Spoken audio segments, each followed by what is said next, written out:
why is relationship building key? Well, let me tell you this. When we look at our who's referred you to our practice stats, 50% are word of mouth and 50% are internet. A majority of the internet ones are Google. But a majority of the word of mouth ones, people put Aaron LeBauer. Like, I know Aaron. I'm a friend of Aaron. I know Aaron. So here's the deal. I've built relationships with these people. I've gone around and built relationships with people in my community. So I've built a relationship with people here in Greensboro who know me, like me, trust me, and they want to do business with me. So a big portion of our patients know who I am. So I've treated friends, friends of friends, friends of people I don't even know I ever met.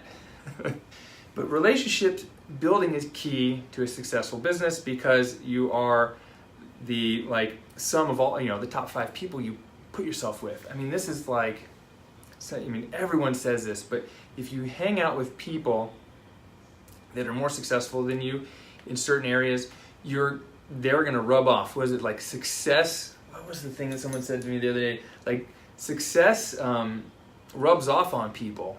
Good ideas rub off on you. It's like their way of being, the mindset, it all just rubs off, and it rubs off in a great way. So, I put myself in a room a few weeks ago full of 6- and 7-figure earners in the fitness industry. These are personal trainers who are 6- and 7-figure earners.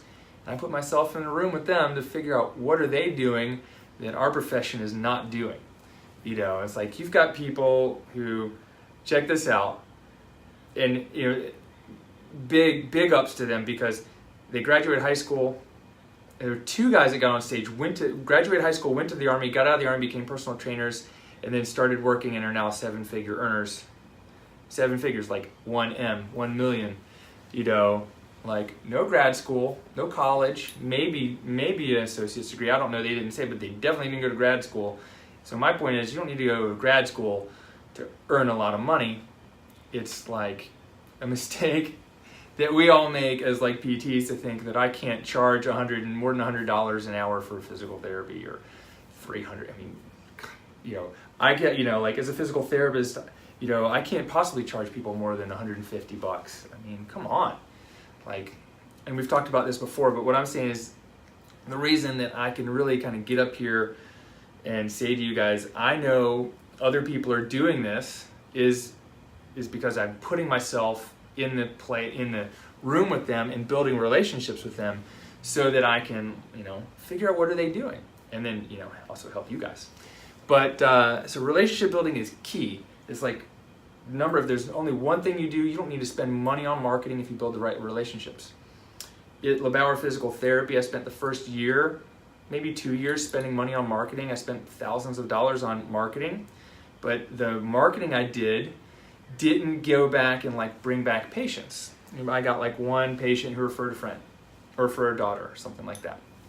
Paid for this magazine marketing I was doing, but it wasn't really the benefit. Since then, I stopped paying for marketing, and that was probably 2011. And so between 2011 and 2017, I did not pay to market. I did not pay for advertising. That's 6 full years as our practice grew, and I got a wait list. And this isn't just waiting for word of mouth to happen. I was doing other marketing, but I was not paying for marketing. It was because of relationships I was building. I was building relationships with patients, with other people in town, and asking them to tell other people about us.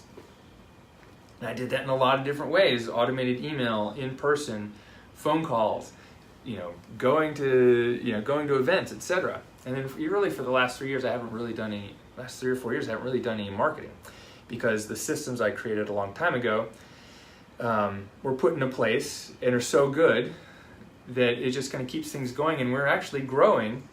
And then this summer, I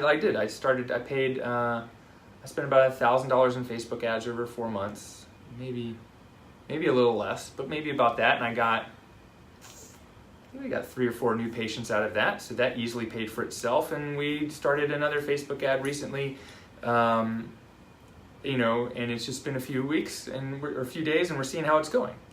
But I didn't do that by hiding in the corner, not talking to people, going, I'm just going to pump money into Facebook, Google, magazines, newspaper, billboards, whatever. Do whatever I can. I've never been on a local TV station, which I'm like, I need to check that box off. But you know what? I haven't really pushed to try it. I've gotten in the paper for 2 free articles that helped, but they didn't last. That's not evergreen. My email marketing is evergreen. My website's evergreen. My blog is evergreen. Those are the things that really count. But those take a long time. How did I get busy early on? Building relationships. When you build relationships, you just build relationships. You be nice to people. You talk to people. You know who people are. You're gonna introduce yourself. You're gonna pretend. If you don't, if you're always up in your head, everyone's looking at me, I'm not dressed right, what am I saying? Just pretend that you're interested. But the main thing you're gonna do is be interested in the conversations you're having. Introduce yourself to as many people as you can, even if it's uncomfortable. Shake people's hands, introduce yourself, because a lot of times people go and they're like, oh man, I'm afraid to go, introduce myself to someone else. It's like, just go introduce yourself, say, hi, my name is LeBauer. What's your name? Ask people, what do you do? Where are you from? What do you do? Who do you like to work with? Ask people about themselves. They'll open up and start talking to you. And it's just really, you got to have 3 questions you ask everyone, and it's got to be about themselves. Ask who they like to be with, and then they'll ask you back.